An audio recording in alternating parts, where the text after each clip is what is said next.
परमेश्वर का धन्यवाद सबसे पहले।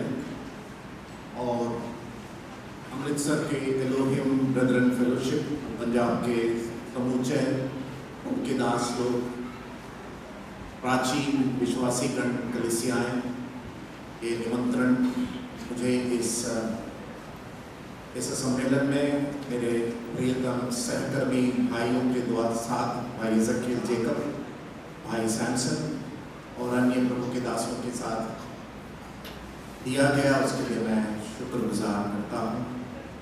और एक और बात बोलना बहुत ज़रूरी है। आप लोगों ने सब हमारे परिवार के लिए पिछले दिनों में बहुत प्रार्थना की, बहुत बहुत धन्यवाद। मेरी पत्नी अभी चल पाती है, बहुत ही गंभीर हालात में थी, बहुत बड़ी कहानी है और बहुत बड़ी घटना भी है।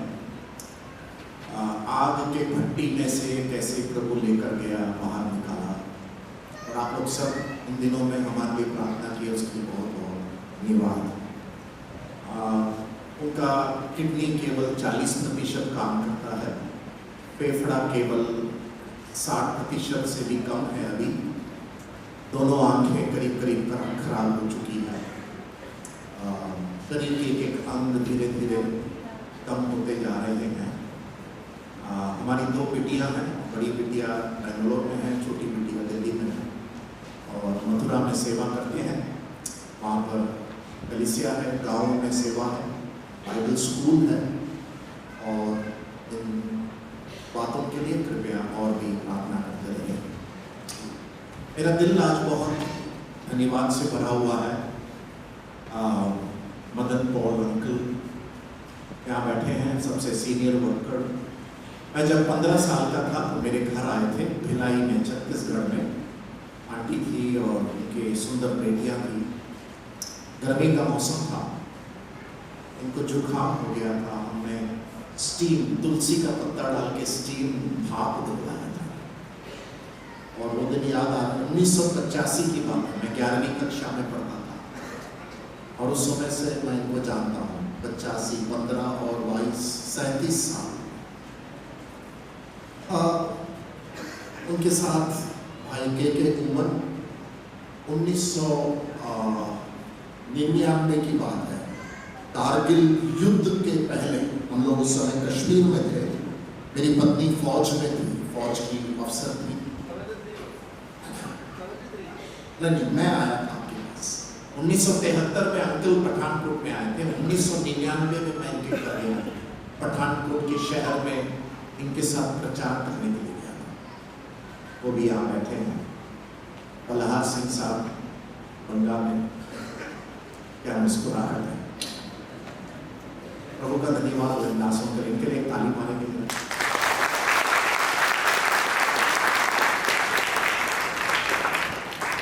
आप कुछ भी बन जाए, कहीं भी पहुंच जाए, आपको जिन्होंने वचन सिखाया है, आत्मिक रूप से बढ़ाया है, उनको कभी भूलना मत। इब्रानियों की पत्री 13वें अध्याय में लिखा हुआ है, ठीक है? कभी मत भूलना। परमेश्वर का धन्यवाद। तो पहले सत्र में हमने क्या सुना था? आत्मिक, आत्मा और वचन से एक पापी व्यक्ति परमेश्वर के राज्य में जन्म लेता है। कितनी बड़ी बात है ना, बहुत ही एक अद्भुत बात है। एक पापी व्यक्ति सुसमाचार सुनता है, यीशु मसीह पर विश्वास करता है, मरी हुई आत्मा उसकी जिंदा होती है, वो आत्मिक जन्म लेता है, बच्चा, आत्मिक बच्चा। उसके बाद बच्चा क्या करता है? बच्चा है, फिर क्या करता है? बच्चे को क्या करना है? बच्चा रहना हमेशा, बड़ा रहना। हाँ, वो धीरे धीरे हाथ पकड़कर बड़ा होता है, बाइबल पढ़ना सीखता है, खोलना सीखता है, गाना गाना सीखता है, प्रार्थना करना सीखता है, पाप से भागता है। तो धीरे धीरे वो क्या करता है? बड़ा होता है। तो बड़ा होते होते फिर क्या होता है? आत्मिकता में परिपक्व, मैच्योरिटी में आ जाता है। ठीक है? एक वचन हम पढ़ेंगे, कुलुस्सियों की पत्री, उसका 2रा अध्याय। कुलुस्सियों की पत्री 2रा अध्याय, उसका 6 और 7। कुलुस्सियों की पत्री 2रा अध्याय 6 और 7।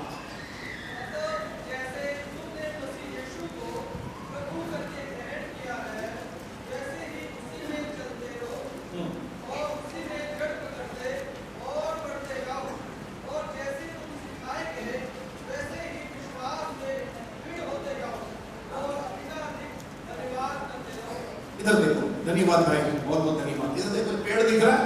हाँ जी। पीछे वालों को दिख रहा है कि नहीं दिख रहा है?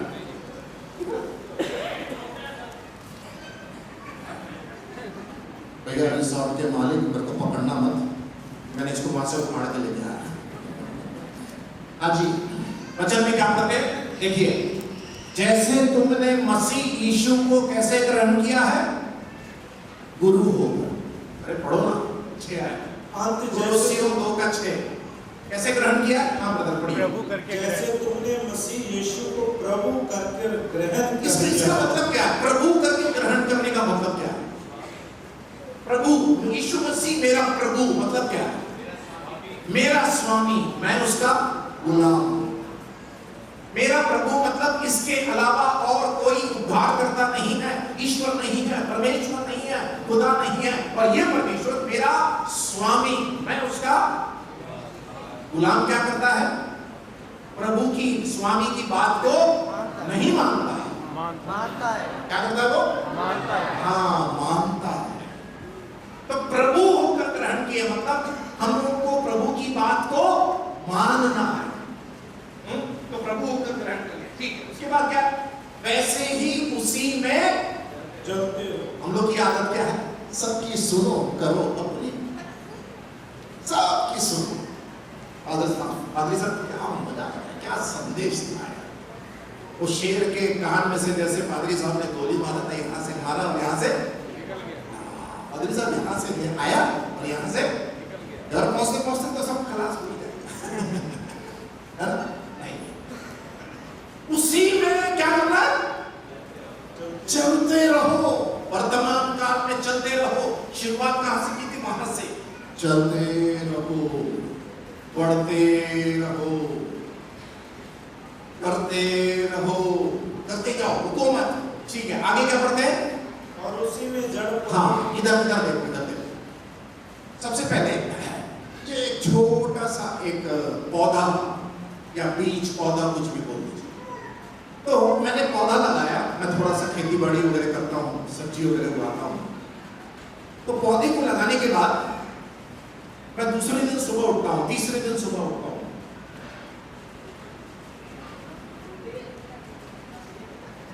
क्या कर रहा हूँ मैं? देख रहा हूँ। क्या देख रहा हूँ? बढ़ रहा है। इसमें से कुछ निकल रहा है। कुछ 4 दिन हो गया, 5 दिन हो गया। अरे मेरी पत्नी बोलती है, कहाँ लगे हो? कहाँ लगे हो?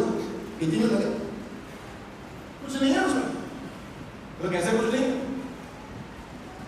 मैं फिर गोबर का खाद लेके आता हूँ और डीएपी थोड़ा सा लाता हूँ और ये दीमक मारने वाला थोड़ा सा दवा लेके आता हूँ।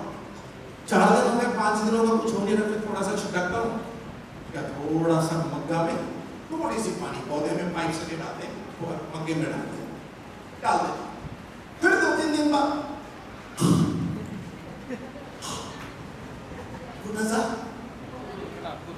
निकला कुछ, इसका सीन निकला। कितनी खुशी होती है मालूम, कितनी खुशी होती है, बाप रे बता नहीं सकता। ऐसी लगता है हम लोग को भी मालूम है, कलीसिया के अंदर कोई व्यक्ति जब बढ़ता है ना आत्मिक रूप से, है, हम पासवानों को, पादरियों को पूछना कितना दिल गदगद होता है। हमारे शरीर का दर्द हम लोग भूल जाते हैं, हमारे परिवार का भूख हम लोग भूल जाते हैं। तुम लोग को पता ये बात, मैं आज बोलना चाहता हूँ। वचन सिखा सिखा कर, घुटने रगड़ रगड़ कर, प्रार्थना कर कर कर कलीसिया के विश्वासियों को नियम उपवास रखकर प्रार्थना क्यों करते हैं? इसमें से कुछ अंकुरित हुए, कुछ फूटे इसमें से। जब नहीं होता है ना, पेट्रोल खर्च खर्च कर कर कर, सफर कर कर कर, वचन सिखा सिखा कर, माथा रगड़ रगड़ कर, नाक रगड़ रगड़ कर, घुटने रगड़ रगड़ कर प्रार्थना करने के बाद भी एक विश्वासी के अंदर कुछ बदलाव नहीं दिखता है ना, मैं दर्द को बताना चाहता हूँ कितना दर्द होता है। पैसे खर्च हुए इसको उगाने, हुए के लिए बताइए, हुए। लगाने के लिए मेहनत लगे, जब ये सूख जाता है ना, दिल दुख जाता है। लेकिन इसमें से थोड़ी सी भी एक हरा पत्ता निकलता है, थोड़ा सा भी एक पत्ता, ओ कितना वो खिल रहा है, खिल रहा है। फिर उसको क्या करते हैं मालूम है? खुरपी लेके आते हैं, खुरपी लाकर वहां पर से मट्टी हटाकर फिर वहां से थोड़ा सा मेड़ बनाते हैं। मेड़ बनाने के बाद हल्का सा फिर पानी डालकर वहां पानी रोक के रखते हैं। रोक के क्यों रखते हैं? पढ़िए क्या लिखा है। और उसी में जड़, इधर देखो ये जड़ दिख रहा है। ये धीरे से फिर क्या करता है, वहां पर मट्टी का जगह हटाकर, मट्टी की जगह हटाकर ये जड़ नीचे जाना शुरू होता है। और जैसे जैसे नीचे जड़ जा रहा है ऊपर भी पेड़ उग रहा है। क्यों? नीचे जा रहा है। हमारे जीवन में भी विश्वास में जड़ पकड़ना है। मैं ऊपर की बात बाद में बताऊंगा। ये नीचे जड़ पकड़ना है। वो जड़ पकड़ने का मतलब है बुनियाद अच्छा करना। बुनियाद क्या है? क्या है? वचन। वचन के अंदर वचन के सिद्धांत, उस वचन रूपी सिद्धांत को पकड़ लेना, घोल के पी लेना, चबा डालना, खा डालना, बचा डालना। सिद्धांत को सीखो, डॉक्ट्रिन बोलते हैं इंग्लिश में। अगर सिद्धांत नहीं सीखेंगे भाइयों बहनों, विश्वास मजबूत नहीं होगा। हमारा विश्वास भावनाओं में टिकेगा। फिर तो ये जड़ पकड़ना है, ये नीचे जड़ पकड़ना है। और जितना जड़ पकड़ेगा, कितना भी खींचो, ये फिर पेड़, जिसका जड़ नहीं होता वो तुरंत उखड़ जाएगा। तो ये देखिए इसका जड़ देखो, इसका मुख्य मेन रूट है इसमें। एकदम बुनियादी जो तीन चीज है इसमें, तीन बड़े बड़े जड़ है इसमें, और उसके बगल में सपोर्टिंग रूट्स है। और ये धीरे धीरे नीचे जा रहा है, और ऊपर से खाद, पानी, सूर्य की किरण, फोटोसिंथेसिस, ये सब प्रक्रिया हो रही है। और ये देखो ऊपर क्या आ रहा है? पढ़ते हैं साथ में। जड़ पकड़ने के बाद क्या करना है? जड़ पकड़ते, हाँ ब्रदर पढ़िए। और बढ़ते जाओ, और जैसे तुम सिखाए गए वैसे ही विश्वास में दृढ़ होते जाओ। जैसे तुम सिखाए गए, इसको अंडरलाइन। जैसे तुम सिखाए गए, क्या बात लिखी पौलुस ने। इसका मतलब है कलीसिया के लीडर्स, प्रेरित लोग, पासवान लोग, इवेंजलिस्ट्स एंड एल्डर्स एंड डीकन्स। मैं एक बात बोलना चाहता हूं, कलीसिया के विश्वासियों को ठोस खाना देना पड़ेगा। अच्छा खाना, आत्मिक खाना देना पड़ेगा। अगर नहीं देंगे तो विश्वासियों का विश्वास में जड़ नहीं पकड़े। हम आपसे एकदम स्पष्ट कह देना चाहते हैं। और खाना खिलाने के लिए पहले खाना ढूंढना पड़ेगा, बनाना पड़ेगा। ठीक है, बनाना नहीं आता तो सीखें, बाइबल के बुनियाद शिक्षा को सीखें। सीखने के बाद कलीसिया के विश्वासों को परोसे। ये करना हमारा काम है, ये हमारी सेवकाई है, बुलाहट है। जैसे तुम सिखाए गए वैसे ही विश्वास में फिर क्या होगा? दृढ़ होते जाओ। और उसके बाद ऐसा करते जाएंगे तो क्या होगा मालूम है? ये पेड़ धीरे धीरे धीरे धीरे बड़ा होगा। एक दिन मैं आऊंगा, हाँ फूल खिल रहा है, देख क्या हो गया? तुमने बोला था, कहा लगे मेहनत काम आ गया, मतलब कैसे नहीं आया? कुछ भी बोलती है। फिर मैं बच्चों को बुलाता हूँ, देखो ये इसमें फूल आ रहा है, इसमें फल आ रहा है, ये देखो, इसको देखो, इसको देखो। डैडी वो सूख गया। हाँ वो सूख गया, सूख गया। ये जितने में फल आ रहा है उसको देख के बहुत खुशी होती है, लेकिन नजर किस पर जाती है? जो सूख। इसको सब छोड़कर फिर मैं क्या करता हूँ? उसके पीछे लग जाता हूँ, यार क्या हो गया इसको? दिमाग लगाना शुरू करते, इसको क्या हो गया, इसको क्या हो गया, इसको क्या हो गया, किस चीज की कमी थी? और ये जो बढ़ता जाता है, ऐसे फूल आते लगते हैं, सुगंध आने लगती है, सुगंध आने लगती है। पौलुस खेती का उदाहरण देकर इस बात को समझा रहा है, और इसको बोलते हैं आत्मिक परिपक्वता, मैच्योरिटी। जब आप वहां से यहां तक आना शुरू करते हैं, उस जड़ को पकड़ना, नीचे की ओर जाना, इसको बोलते हैं परिपक्वता। जड़ पकड़कर मजबूत होकर फल लाना। तो मेरा जो विषय, हमारा जो विषय, मुझे जो विषय दिया गया था, आत्मिक पोषण और फलदायिता, स्पिरिचुअल नरिशमेंट एंड फ्रूटफुलनेस।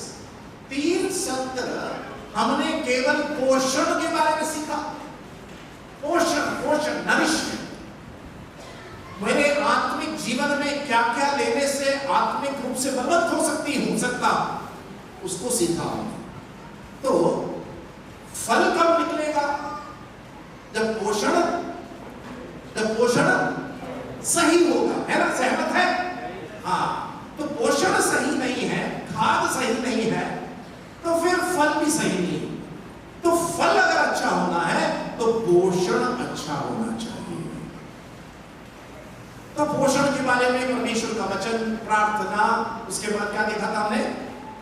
4 बातें थी ना, संगति, उसके बाद गवाही देना, है ना, पवित्रता, पवित्र जीवन, आराधना, बहुत सारे बातों को हमने देखा। अंदरूनी मनुष्यत्व को बलवंत करना, प्रभु की इच्छा को पहचानना, उसके स्वभाव को जानना, ये सब पोषण है, पोषण, नरिशमेंट। तो ऐसा करते जाएंगे, वहां से शुरू करेंगे, यहां पर आएंगे, धीरे धीरे ये फल निकलना शुरू होगा। तो अगला अब विषय है आखिरी, आत्मिक फलदायिता, स्पिरिचुअल फ्रूटफुलनेस। 5 लड़के मेरे को चाहिए, 5 लड़के आ जाओ स्टेज में।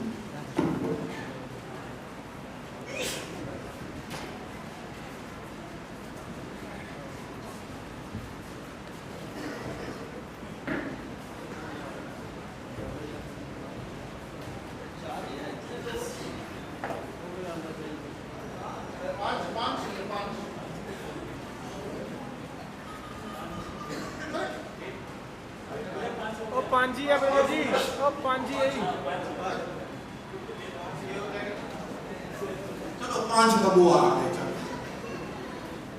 निकाले यूहन्ना रचित सुसमाचार 15 अध्याय। इधर आओ, 4 लोग इधर आओ। 4 चौकोन बनाओ। चौकोन कैसे बनाओगे? चौकोन, एक हट जाओ। चौकोन, स्क्वायर। देखते हैं गणित कितना आता है। अरे 3 ही है। 4 ए सुशील बबुआ कहाँ चले गए? बिहार का बबुआ है, भोजपुरी बोलता है। चौकोन बनाओ। चौकोन, स्क्वायर का ये तो लकीर है। हाँ, दे रहे हैं। यूहन्ना 15 निकाल लिए ब्रदर, जल्दी से। तुम मुझ में बने रहो।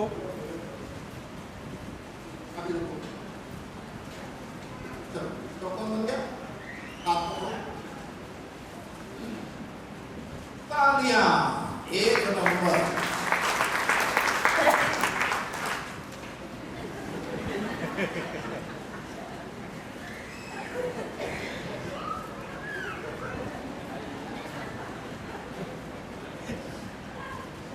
इसमें जाओ। अब हम इसके आधार पर दाख की बारी सीखने जा रहे हैं। क्या? फलदायिता, फ्रूटफुलनेस। अभी तक क्या सीख रहे थे? नरिशमेंट, पोषण। अब समय क्या आ गया है? फल लाने। तो फल 2 क्षेत्रों में देखेंगे, एक व्यक्तिगत जीवन में और सेवा के क्षेत्र में। अभी व्यक्तिगत जीवन देखते हैं, पढ़िए बताइए। तुम मुझ में बने रहो, हाँ, और मैं तुम में। देखने नहीं पहले यार, सच्ची दाखलता मैं हूँ और मेरा पिता बस सच्ची दाखलता मैं हूँ। कौन बोल रही है? प्रभु यीशु मसीह। यीशु मसीह के 7 दावे हैं यूहन्ना रचित सुसमाचार में। मैं ही द्वार हूँ, मैं ही ज्योति हूँ, मैं ही पुनरुत्थान हूँ, मैं ही चरवाहा हूँ, मैं ही मार्ग, सत्य और जीवन हूँ। जीवन मैं ही है, जीवन मैं ही जीवन की रोटी हूँ। आखिरी में 7वां वाला है, मैं ही सच्ची दाखलता हूँ। ये आखिरी वाला है, ठीक है। 7 दावे पूरे यूहन्ना में। मेरा पिता किसान। जरा थोड़ी देर के लिए अनुमान कर लीजिए, ये बीच में ये सुशील बाबा खड़ा है। सच्ची दाखलता, प्रभु यीशु मसीह कहते हैं मैं सच्ची दाख लेता हूं, मेरा पिता किसान है। ये किसान दाख की बारी में ऐसे घूमने के लिए आता है, दाख की बारी में ऐसा घूमने के लिए आता है, ऐसा घूमता है, ऐसा घूमता है। चलिए दूसरी याद बदल।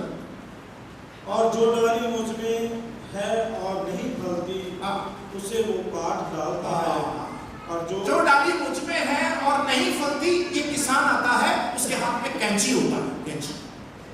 जो डाली नहीं फलती उसे वो क्या करता है? काट डालता है। ये फल रही है, ये फल रही है, ये नहीं फल रहा है,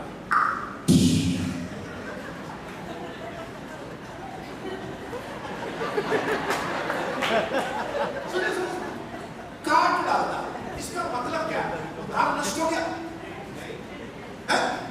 दागी नहीं डाली हुआ है। अरे क्या लिखा है? जो डाली कौन है? हम लोग। दाखलता कौन है? यीशु मसीह। किसान कौन है? पिताजी।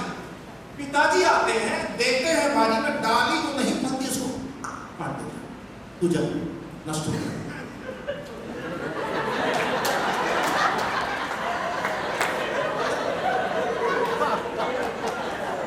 ठीक है, ठीक है, बहुत बढ़िया, बहुत बढ़िया, बहुत बढ़िया।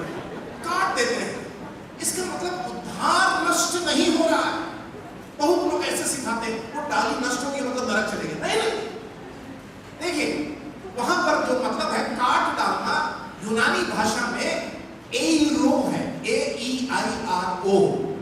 एरो मतलब पिताजी क्या करते हैं, उसको काट कर उसको लिफ्ट, मतलब टू लिफ्ट इट अप, उसको उठाकर ऊपर रखते हैं।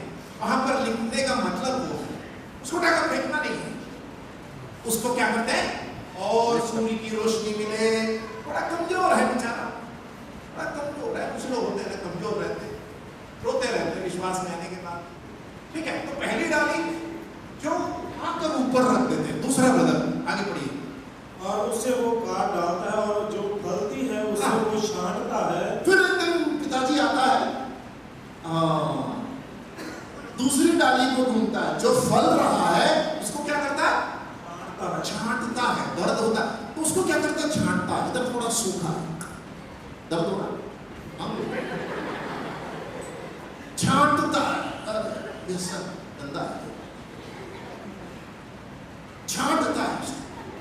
तो वो सूखा सूखा निकाल कर पिताजी क्या करते हैं? फेंक देते, उसको छांटता है। दर्द होता है उसको, बहुत दर्द होता है, छटनी छटनी में बहुत दर्द होता है। तो प्रभु छांटता है हम सबको। वो बोलता है तेरे अंदर ये बुराई है, मैं छांट रहा हूं, मेरे को अच्छा नहीं लग रहा है, अच्छा नहीं लग रहा है, फल तो लग रहा है लेकिन मैं छांट रहा हूं। दूसरी डाली आगे बढ़िए, ताकि और फले। ताकि क्यों छांटता है? प्रभु पिताजी कहता बेटा तेरे अंदर धीरज तो है, मैं चाहता हूं थोड़ा और धीरज आए। तेरे अंदर प्रेम तो है, थोड़ा और प्रेम आए। तेरे अंदर सहनशीलता तो है, थोड़ा और प्रेम आए। इसलिए मैं क्या कर रहा हूं? छांट रहा हूं। मैं तुझसे बहुत प्यार करता हूं, मेरे को छांट रहा हूं, और फलना और फलना। आगे बढ़ो। तुम तो उस वचन के कारण जो मैंने तुमसे कहा है शुद्ध हो। वो क्या है? सिद्धांत। बाइबल पढ़ने का तरीका है, प्रिंसिपल। क्या है सिद्धांत? वचन के कारण हम लोग शुद्ध हैं। बहुत बड़ी बात लिखी है वहां, वचन के कारण तुम लोग शुद्ध हो। आगे बढ़ो। तुम मुझ में बने रहो और मैं तुम में। जैसे डाली यदि दाखलता में बनी ना रहे तो अपने आप से फल नहीं सकती। बस छोड़ दो बात।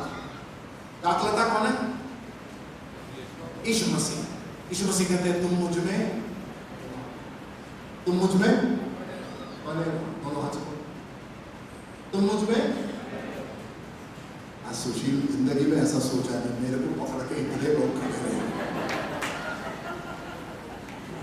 सुशील, प्रभु यीशु मसीह कहते हैं तुम किसमें बने रहो? यूट्यूब में। किसमें? व्हाट्सएप में। कितना घंटा बिताते हो व्हाट्सएप में, फेसबुक में? हमारा तो फेसबुक है, समझ रहे? कितना घंटा बाइबल पढ़ते हो, कितना घंटा फेसबुक में? तुम मुझ में बने रहो। डालियों को मसीह में बने रहना है, क्योंकि इस डाली को पोषण कहां से मिल रहा है?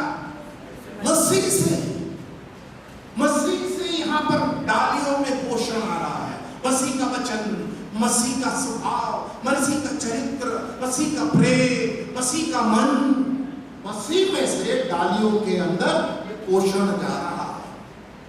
तो जैसे ही पोषण पूरा जा रहा है तो क्या होता है? कुलुसी 2 का क्या लिखा है?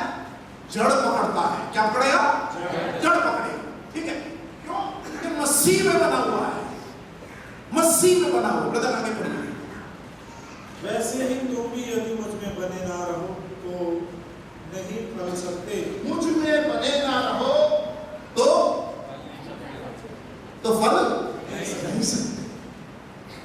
हमारी आदत है कि द्वार को बने, सब लोग ईसा मसीह को इस द्वार को पकड़ लेंगे। लो भैया, प्रभु जी माफ करना, 6 दिन बाइबल नहीं पढ़ पाया, तो कोई बात। कब को बना रहना है? 7 दिन 24 घंटे 365 बने रहो। पकड़ो पकड़ो, बने रहो, बने रहो, बने रहो। उसके बीच में हमारा दोस्त आता है, उसका नाम है हमारा उदाहरण है, उसका नाम है शैतान। शैतान आता है, यदि आ गए तुम्हें, अरे उसमें बने रहे भैया, शैतान खींचेगा मत आना। देख रहे हो, देख रहे हो, शैतान जैसे बुलाता है, शैतान बीच में आता है। यार आना, चलना, चलते हैं, नशा करेंगे। तो इसको क्या करना है? दम लगाओ, दम लगाओ, दम लगाओ, उधर दम लगाओ, मैं खींचूंगा, दम लगा। ये शैतान जब खींचता है तो इसका काम क्या है? मसीह में बने रहना, मसीह में बने रहना। हाँ, शैतान बोला मैं आ रहा हूं, ये काम नहीं चलेगा। कितना जल्दी मसीह में बने रहो, डटे रहो। भूख है, प्यास है, पैसा है, नहीं है, बेरोजगारी है, रोजगारी है, कुछ भी हो, बने रहो, पकड़े रहो, पकड़े रहो, पकड़े रहो। मत्ती 24:13, जो विश्वास में धीरज दिखाएगा उसी का उद्धार होगा। Endure in faith, पकड़े रहो। प्रभु मैं नहीं छोड़ूंगी, प्रभु नहीं छोड़ूंगा। कोई भी कुछ भी, आंधी तूफान, शैतान, परीक्षा, कुछ भी हो जाए, मैं पकड़े रहूंगी। समझ रहे हो? समझ रहे हो? आगे बढ़ो। मैं दाख लेता हूँ तो डालियां हो, जो मुझ में बना रहता है और मैं उसमें, वह बहुत फल सकता है। प्रभु उसकी बात बोलते हैं, जो मुझ में बना रहता है, कितना फल लाएगा ब्रदर? बहुत फल। किसान एक दिन आता है, जिसको मैंने काटा था, देखो कितना साफ हो गया, अभी कितना अंगूर आ गया, वो गुच्छा, पहले गुच्छा, अरे वाह, मजा आ गया, मजा आ गया, गुच्छा, दाख की बारी पूरा अंगूर से भर गया। पिताजी आता, देखता है दाख की बारी में, क्या बारी है, क्या बारी है। मजा आएगा पिता को, है? कितना अच्छा लगेगा, दिल गदगद हो जाएगा। आगे बढ़ो। हाँ, क्योंकि मुझसे अलग होकर तुम कुछ नहीं कर सकते। मुझसे अलग होकर कुछ नहीं,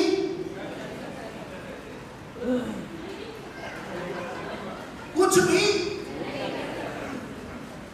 खाना भी नहीं बना पाओगे बहनों, सेवा भी नहीं कर पाओगे भाइयों।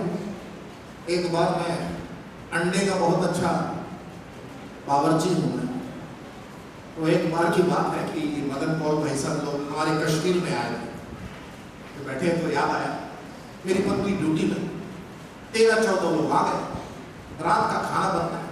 मैंने कहा कि बैठिए, खाना तैयार है। किचन में हम घुसे, बुलसाई अंडा बनाना शुरू किए, एक एक अंडा तवा में चिपकने लगा।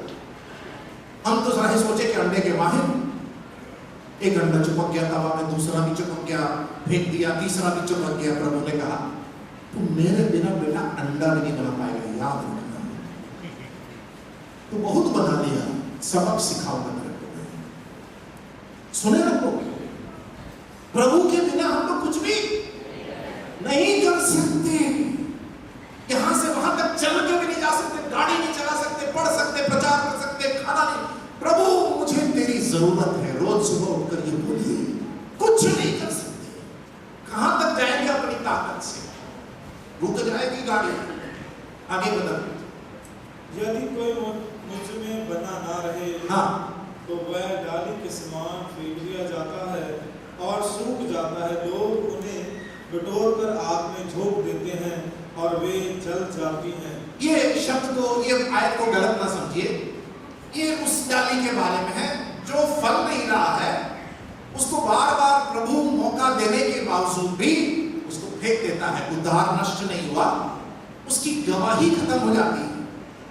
उस वाक्य का मतलब यह है, लोग उसको तुच्छ जानने लगते हैं। आगे, यदि तुम मुझ में बने रहो और मेरा वचन तुम में बना रहे, तो जो चाहो मांगो और वो तुम्हारे लिए हो जाएगा। यदि तुम मुझ में बने रहो और मेरा वचन तुम्हारे में, तो जो चाहो तुम्हारे लिए हो जाएगा। तो मसीह में बने रहेंगे तो हम क्या मांगेंगे?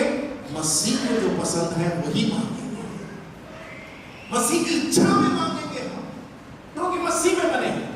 तो बने रहने के लिए 3 जगह है। पहला, लिख लो आप, कहां कहां हमें बने रहना है। पहला, मसीह में बने रहना है। Abide in the word, abide in the word, मसीह में बने रहना है। ठीक है। दूसरा उसमें है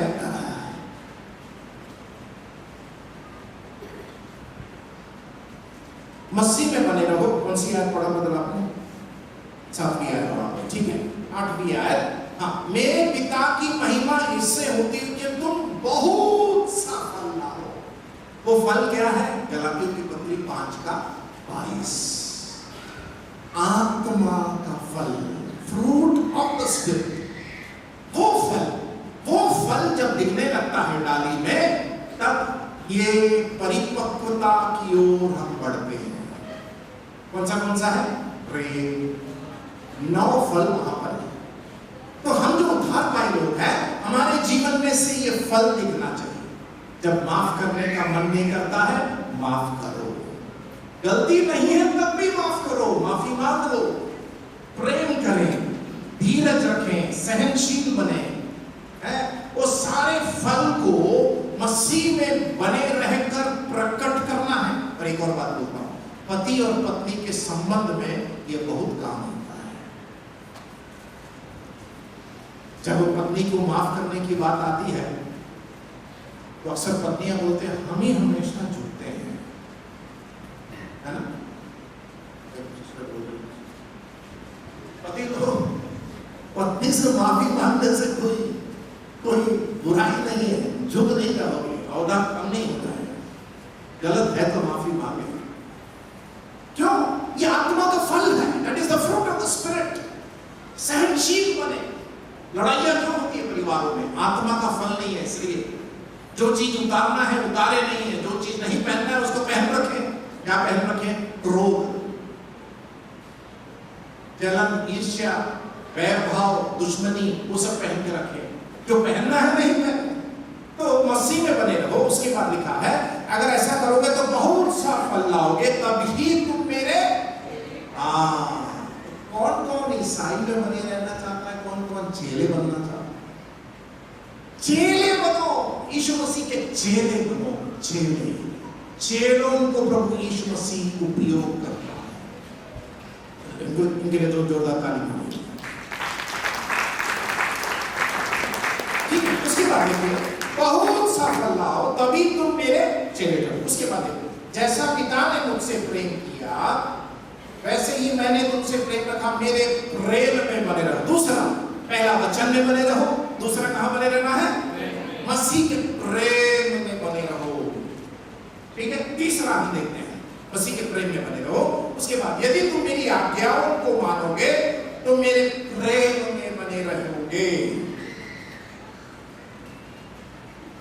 जैसा कि मैंने अपने पिता की आज्ञाओं को माना है और उसके प्रेम में बना रहता हूं। अब देखिए क्या किया, मैंने ये बातें तुमसे इसलिए कही है कि मेरा आनंद तुम में बना रहे, उसका आनंद में बना रहे। वचन में बने रहे, मसीह में बने रहे, प्रेम में बने रहे, आनंद में बने रहे। तो मसीह के जीवन में हमने कल फिलिपियों की पत्री से पढ़ा था, आज सुबह डरते और कांपते हुए अपने अपने उद्धार का कार्य को पूरा करते जाओ। तो कौन सा कार्य है? मसीह में बने रहने का काम। वचन में बने रहने का काम, प्रेम में बने रहने का काम, उसके आनंद में बने रहने का काम। तो इसके लिए मशक्कत है, मेहनत करना पड़ेगा। बाइबल जब पढ़ने का मन नहीं करता है तभी बाइबल पढ़िए। प्रार्थना जब करने का मन नहीं करता है तभी प्रार्थना करें।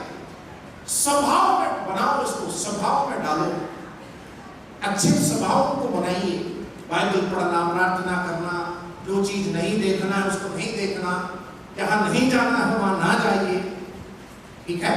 तो ये बने रहना, ये बने रहने से क्या होता है, मसीह में से हमारे अंदर मसीहत या मसीह का स्वभाव, वचन और मसीह की बातें ये अंदर आता जाएगा, इसके अंदर घुसता जाएगा, इधर बसता जाएगा।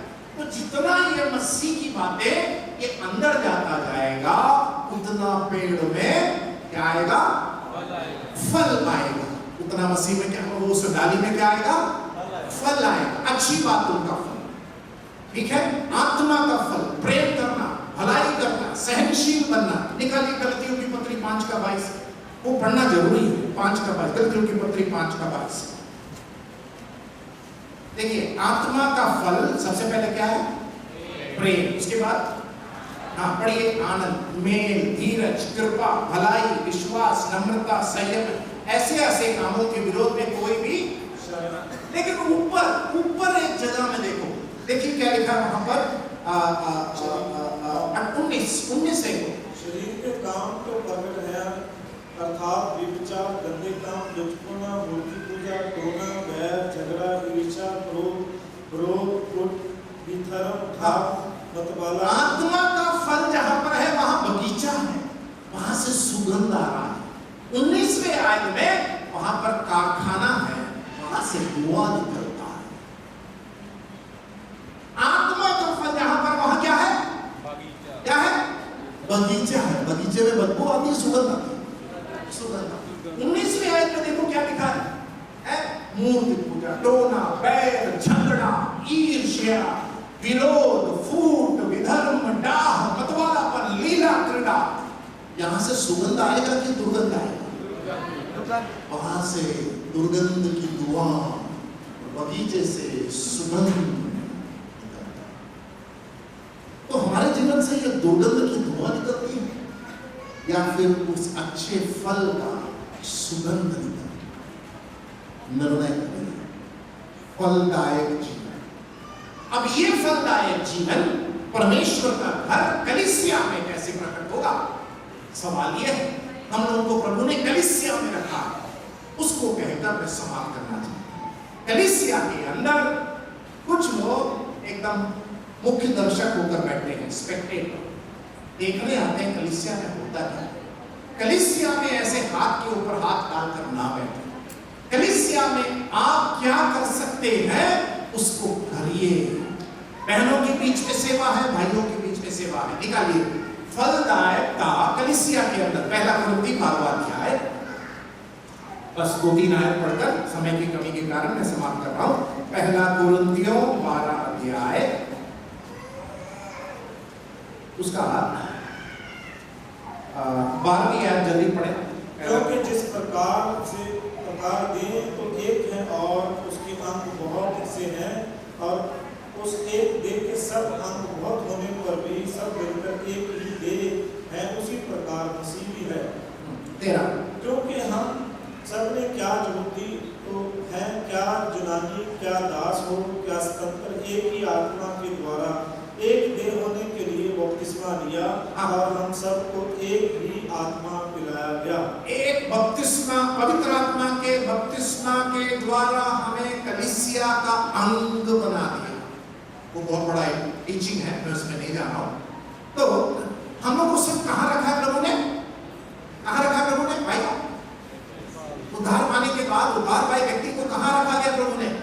कलीसिया में। बोलिए कलीसिया। कलीसिया कलीसिया में हम सबको एक जिम्मेदारी के तहत रखा है, फल उत्पादन करने के लिए रखा है, आत्मिक वरदान का इस्तेमाल करने के लिए रखा है। अब उसी अध्याय का 18 पढ़िए। परंतु सचमुच परमेश्वर ने अंगों को अपनी इच्छा के अनुसार एक एक करके देह में रखा है। अपनी इच्छा के अनुसार एक एक करके देह में रखा है। कलीसिया कलीसिया उसकी शरीर है। उस शरीर में आपको एक अंग होकर रखा है, ऐसे बैठने के लिए नहीं, कुछ करने के लिए रखा है, कुछ करने के लिए रखा है। बहनों को आपको भी करना है, भाइयों आपको भी करना है। पढ़िए, आगे पढ़ते हैं। उसके बाद 19, यदि वे सब एक ही अंग होते तो देह कहाँ होती? 20, परंतु जब अंग तो बहुत से हैं परंतु देह एक ही है। 21, आँख हाथ से नहीं कह सकती मुझे तेरी आवश्यकता नहीं, और नाक सिर पांवों से कह सकता है मुझे तुम्हारी आवश्यकता नहीं। आंख पैर से नहीं बोल सकता मुझे जरूरत नहीं। कि पैर एक दिन हमसे बोले, जब से मैं पैदा हुआ हूं हजारों मील चल लिया हूं, आज से भूखड़ता हूं, मैं नहीं चलूंगा। पेट बोलता है एक दिन, जब से पैदा हुआ कितना मलबा ठूस दिया है मेरे अंदर, ठूस ठूस कर क्या क्या खाकर मेरे डर लाकर टिकाते हो, आज से भूखड़ता। हाथ बोलता है, हाथ बोलता है क्या क्या काम करवा लिए मेरे से, झगड़ा से लेकर, लिखने से लेकर, प्रचार करने से लेकर, धोने से लेकर, पकाने से लेकर, आज से हाथ बोलता है मैं भूख करता हूं। शरीर चलेगा क्या? शरीर चलेगा? नहीं चलेगा। ये आंख बोलता है रात को भी आराम नहीं, दिन में भी आराम नहीं, मैं भी भूखड़ता हमेशा के लिए बंद। चले? एक कान बोलता है नहीं मालूम, पेन से लेकर माचिस की टिक्की से लेकर क्या क्या ठूसते रहते हैं इसके अंदर, इधर से घुसाएंगे इधर से घुसाएंगे, इतना दर्द होता है। कान बोलता है मैं भी भूखड़ता हूं। चलेगा? नहीं चलेगा। कलीसिया प्रभु की शरीर है, आप उसके अंदर, मैं उसका अंग हूं, मेरी एक जिम्मेदारी है उसके अंदर। आपका काम क्या है उसके अंदर? ऐसे मत बैठे रहेंगे देखकर लोग क्या कर रहे हैं, वो लोग तो करते रहेंगे, प्रतिफल पाते रहेंगे। आपने क्या किया? मैंने। पढ़िए, अब पढ़कर मैं समाप्त करा। 25,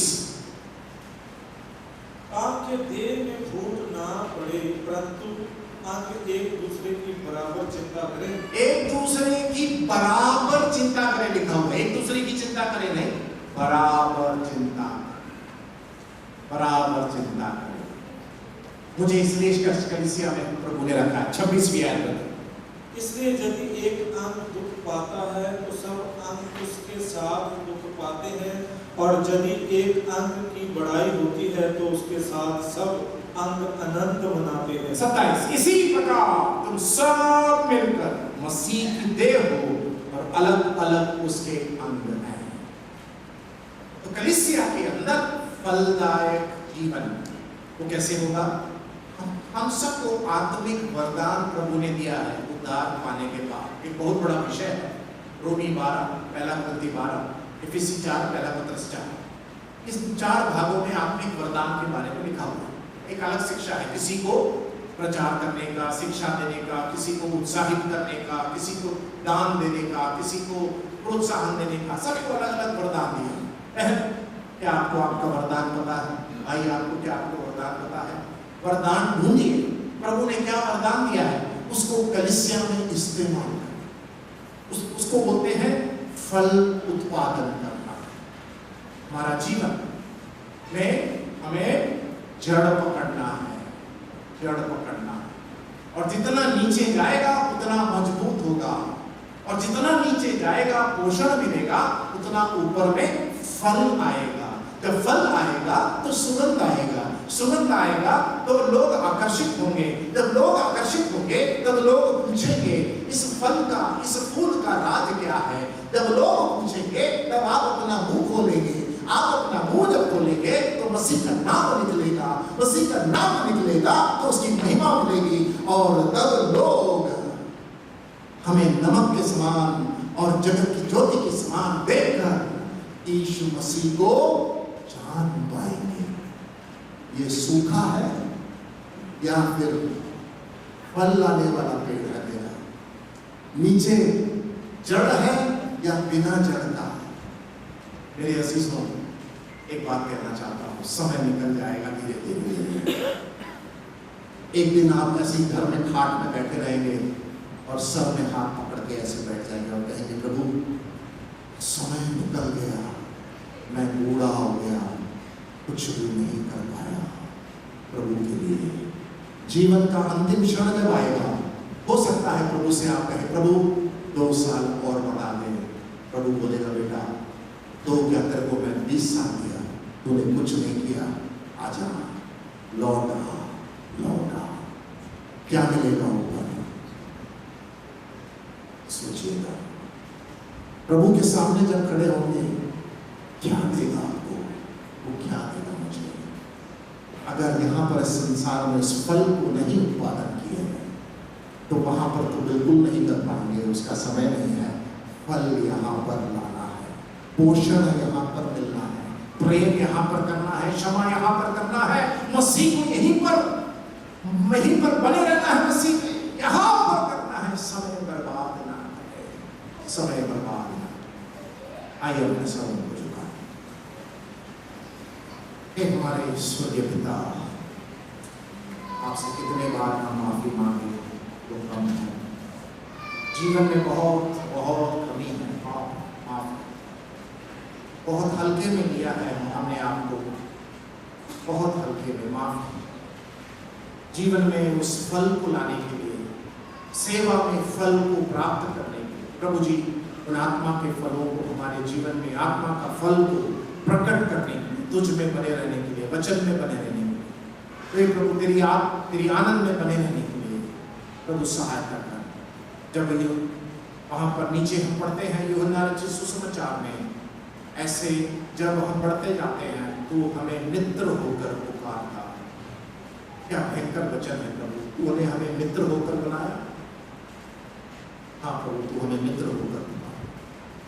आज शाम के समय ये वचन हमारे हृदय और चित्त में बस जाए और हम तेरे पीछे चलने वाले चेले बने, फल उत्पादन करने वाले चेले, जड़ पकड़ने वाले चेले, प्रभु दूसरों को तेरी ओर आकर्षित करने वाले चेले, हमारी सहायता प्रभु यीशु मसीह के नाम से इस प्रार्थना को मांगते सुनो।